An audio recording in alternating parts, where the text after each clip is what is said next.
within the society and says now, can the society take over its role of child rearing? And you find that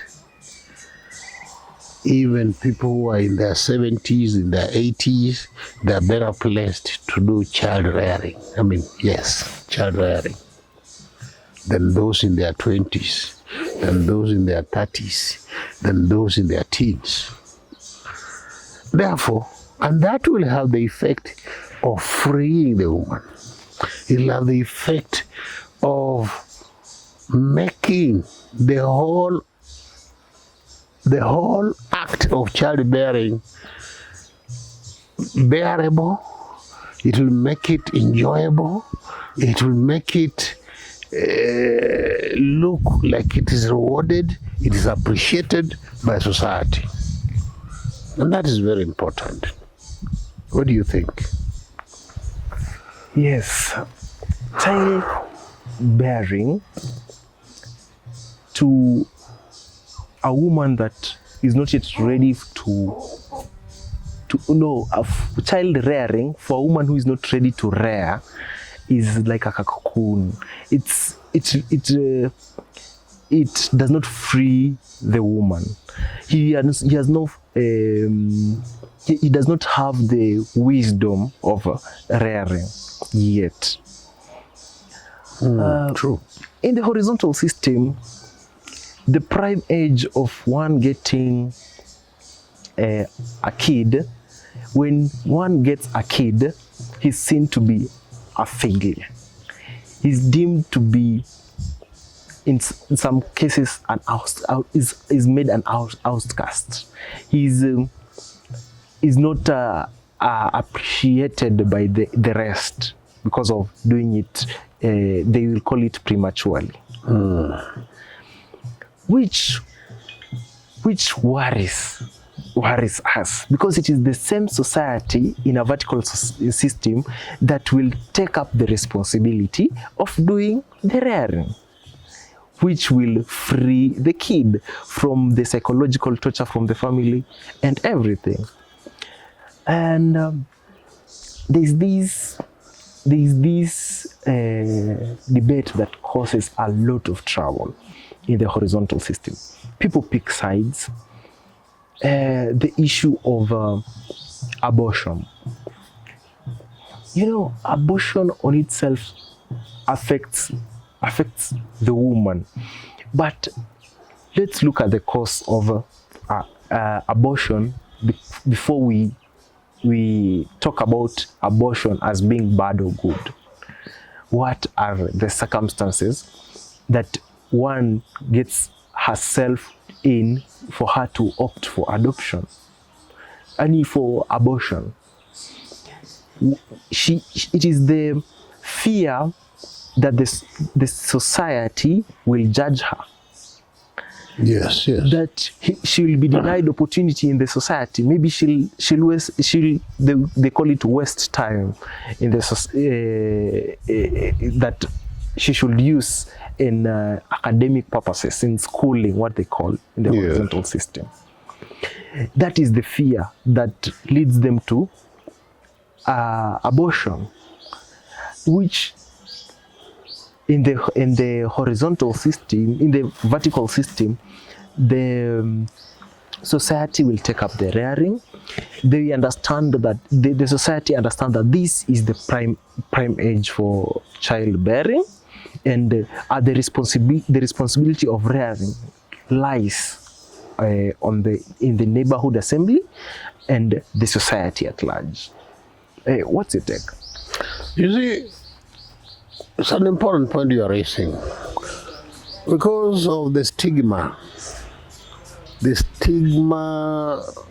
that the woman has given birth outside the institution of marriage, the stigma that she has given birth while she's still in school, the stigma that she's given birth when she's still in her father's home, that is what leads to abortion. The pressure of morality, The pressure of society is what forces this poor woman to opt for abortion. They fear that she'll not be able to get a partner because a woman, at the heart of the matter, a woman is looked at as a chattel, as a property to be transferred, as you mentioned nicely, from her father to her future husband. And the fear that she will be considered already violated if she gave birth, that the man will say, I'm getting not the best goods, I'm not getting the property intact. That is the fear that the woman has that may lead to that abortion. And sometimes she's compelled by her own parents, because of the same fears, she's compelled to undergo abortion. She's compelled by her family, maybe her siblings, her older siblings, insist that she must abort in order to maintain that facade of innocence. She wants to maintain a cover, a false cover of innocence. Now, the definition of innocence in itself is wanting, because here is a society that is so hypocritical that they do not dig up the history of the man. They do not dig up his past. They do not look at him as having been violated before marriage. Yet they judge the woman that she has been violated, that she is not intact, that she is damaged property, damaged goods. That is the fear that leads to abortion. Now, in the vertical system, because we separate all this, we explode the institution. We say that there is nothing like an institution of marriage. Yes, people can get married. It is nice to be married, but let us not look at marriage as an institution. First of all, the government should have no role in registering, keeping a record of marriages. The government would make sense if it kept a record of parentage, a record of this child was born from this mother and was born from this father. And therefore this child will have to inherit from her and will have to inherit from him. That's all that is important. We cannot have a state-sanctioned institution that is called marriage. And that's why people have rejected a state-sanctioned religion. And that's the same thing that should apply to marriage.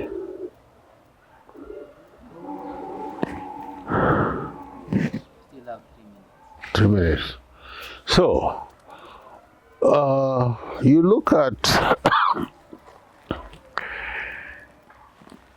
in terms of leadership, we have seen what happened to the woman at the neighborhood assembly level. We have said you go to a higher assembly and there's equal representation. Call it a constituent assembly, call it a ward assembly, whatever level that is slightly higher. We have equal representation of men and women. That is saying that the foundation must have equality. The foundation must be equal. If above that there'll be some advantages and disadvantages, it does not matter. But at the foundation level, they have equal access to land. Each one of them cannot be owned by another one, whether in terms of labor or in terms of marriage. Nobody can own another one. The labor market has been abolished. The land market has been abolished. They all have equal access. At the neighborhood assembly level, they are equal. At the higher level, which is above the neighborhood assembly, there is total equality. Beyond that, elections can take place and whoever, because they have equal resources. Now they can compete fairly with the other person.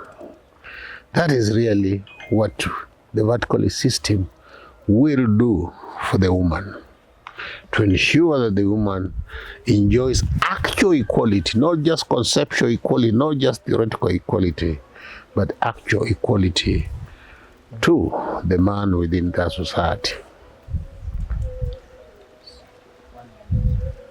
Once we do that,